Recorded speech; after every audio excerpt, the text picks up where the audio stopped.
Hey, I'm Ayla. And I'm Andi. And welcome to Sinister Dynasty.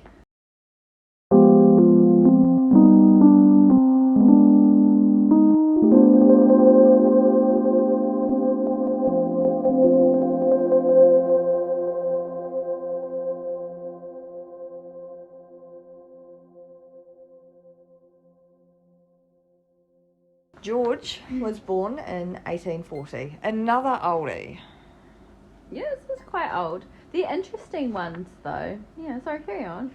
So he is the son of Edward Dobson and Mary Dobson. Lau. Oh, okay.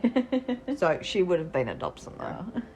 Oh. His siblings are Arthur Dobson and Edward Dobson. Okay, yeah. So you may know Arthur Dobson because he is actually Sir Arthur Dobson, and we've got an Arthur's Pass. Is that That's Arthur. Oh, very cool. Yeah, and we're going to talk about that a little bit later. Okay, very cool. So, 27th of December, 1850. So, George would have been 10. So, their father, who is also called George, I think. Family name, yeah. Their father, anyway. So, their father, Arthur and George, arrived in Littleton aboard the Cressy, which was a boat. I do not know where they came from. Okay, all good. Okay. So, they had moved to New Zealand on the promise of a new job. So when they arrived, their father's conditions of the new job had not come through. Oh. So due to this, a property that they had purchased at Mount Pleasant in Canterbury had to be sold for him to survive. Wow, yeah. So as it was just their father and the two young boys, their father was struggling to establish himself and create a home for their family. Wait, what happened with the third dude? Was he with the mum? Yeah, so he was with the mum. Yeah. Hold on, do I mention that? Yes, I do. Okay, bear with. Okay, so he was struggling to establish himself because he had to care for two young boys. And he wasn't able to commit himself fully to the job that he had to do. So he sent them to stay with their uncle, the Reverend Charles Dobson, Vicar of Buckland in Tasmania. Oh, Tasmania. Oh, no. Where they remained for 3 years. Oh. I wonder if he knew Minnie Dean. Maybe. I doubt it. Maybe he's her phantom husband. Anyway. So when they returned to New Zealand in 1854, they arrived in Nelson where they stayed with another uncle, Alfred Dobson, who was then surveying Nelson Providence and would soon become the Nelson Provincial Surveyor. Oh, very fancy. This is all about surveying, so just bear with me. Okay. So George and Arthur were only a year apart in age, so they spent a lot of time together and had a very strong bond. So while the two boys were away, their mother and brother, Edward, arrived in New Zealand on the Fatima in 1851. Okay. Still have no clue where they came from. Yeah. So during this time, their father had built a small cottage in Christchurch and a soddy at Sumner, as well as a small office in Littleton. Wow, they must have been doing pretty well for themselves. Yes, he was. He was pumped. Not pumped. Sorry. Pumped with money. Pumped with money. He was doing a good job at what he was doing. Yeah. From 1859 to 1860, Arthur was employed as a surveyor. His work started in Littleton, where he established the depth of the mud in the harbour bed. Oh, very interesting work. Liberating. His other work was surveying roads near Kaiapoi and Rangiora, and he was involved in the work of the proposed Littleton Railway Tunnel, as well as draining 18,000 acres of the Rangiora Swamp, surveying the upper waters of the Huranui and Lake Sumner. So he was marking out lines from the main South Road from Riccarton to the Rangatata River. Rangatata. I don't even know if that's correct. I should have googled how to say that. Oh well. Rangitata River, and line from the Timaru to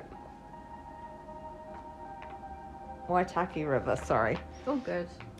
Got there.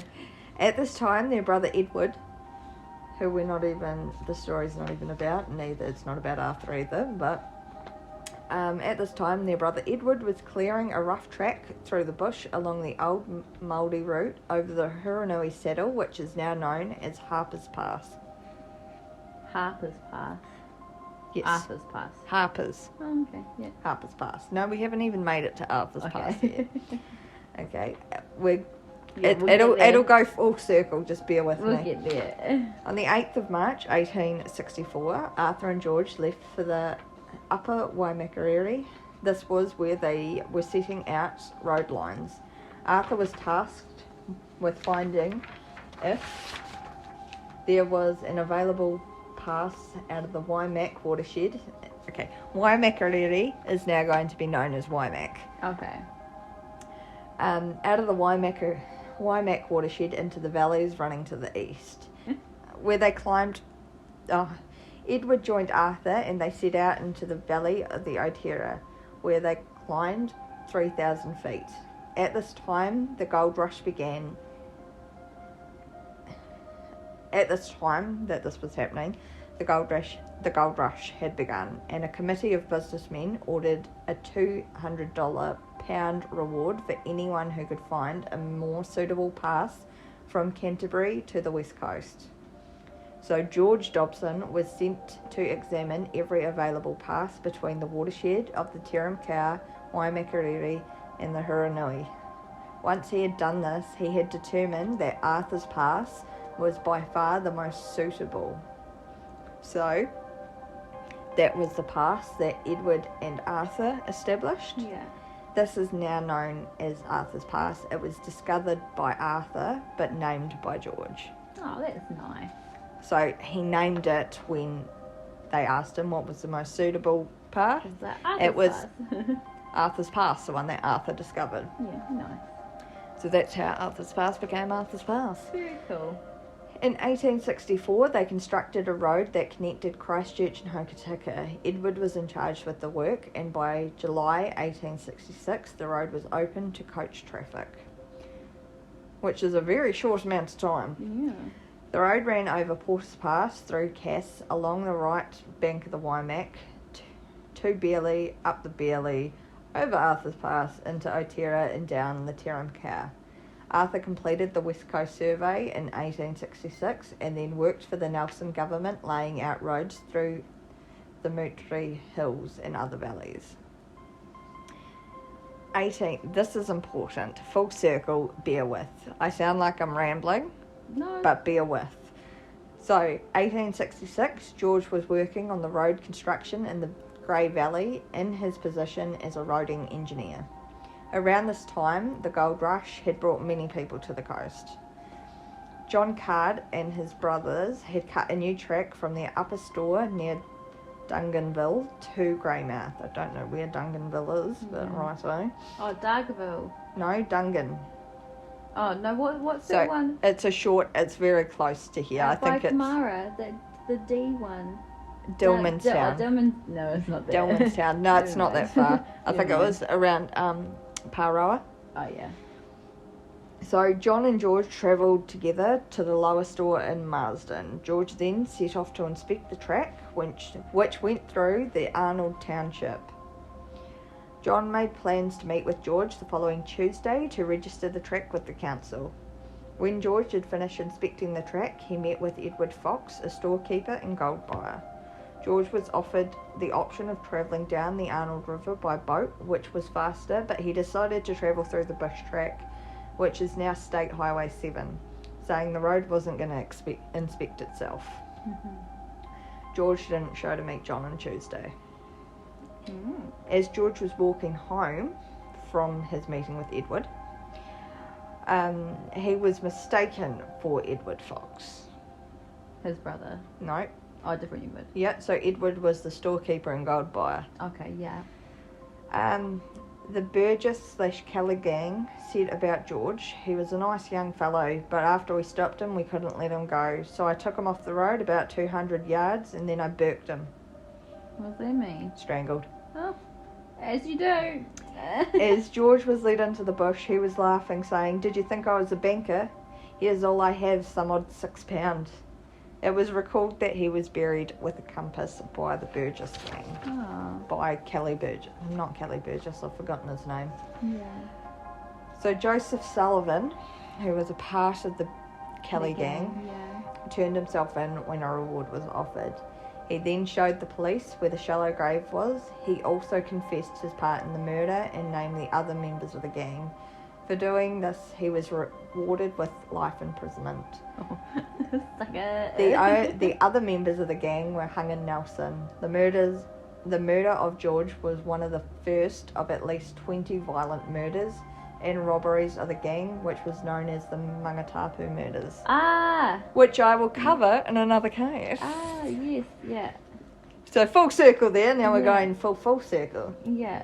So George's murder shocked all the locals and the nation as the death became known. Well, why were they after Edward then in the first Because place? Edward was a gold buyer and they thought he had gold on him. Oh, okay. Yeah, so And they killed the wrong dude. Yeah. Nice. Yep. and they couldn't let him go because Yeah. they're dickheads. Yeah. Anyway, George was an enthusiastic, passionate explorer who had been killed just a month shy of his 27th birthday. Oh, bugger. He was buried at South Beach. Unfortunately, the weather interfered with the event, which was public. The people of Greymouth, despite the weather, turned out in large numbers. The coffin was gladly carried by a number of gentlemen who rendered their services. After crossing the lagoon bridge, there was a dray, which is a large truck or a cart for carrying beer barrels, waiting to carry the coffin over the beach into the final resting place. I'm joking up a wee bit now. But the men refused to put the coffin down and insisted to carry it the full distance until he was laid to rest, Nice. where a large crowd assembled to pay their respects. The following day was Sunday, where every vessel in the port displayed their flag at half-mast high, which is a mark of mourning and respect.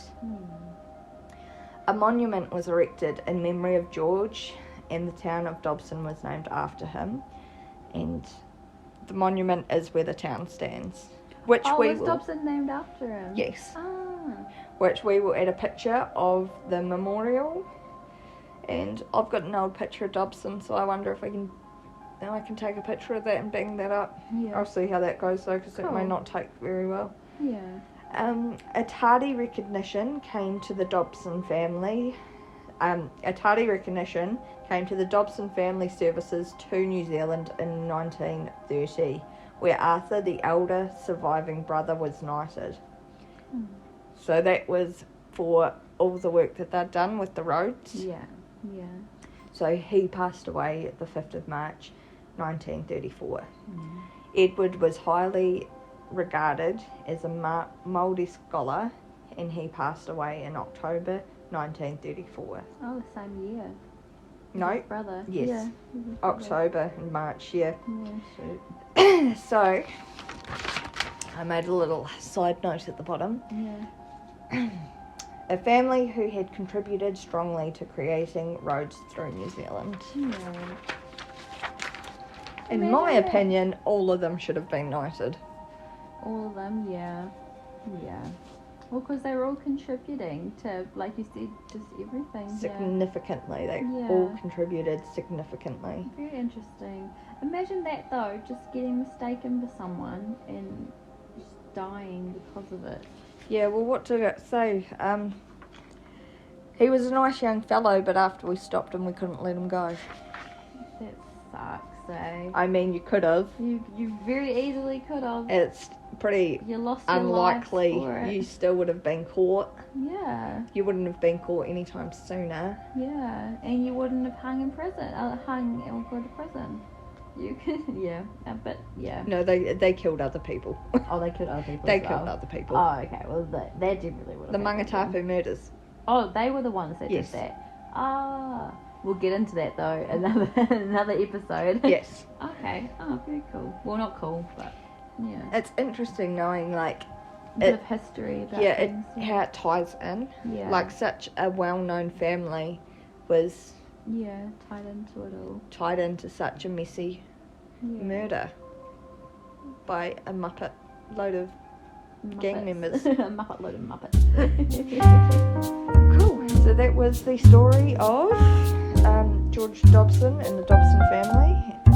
I'm Ayla, And I'm Andi. and this was Sinister Dynasty.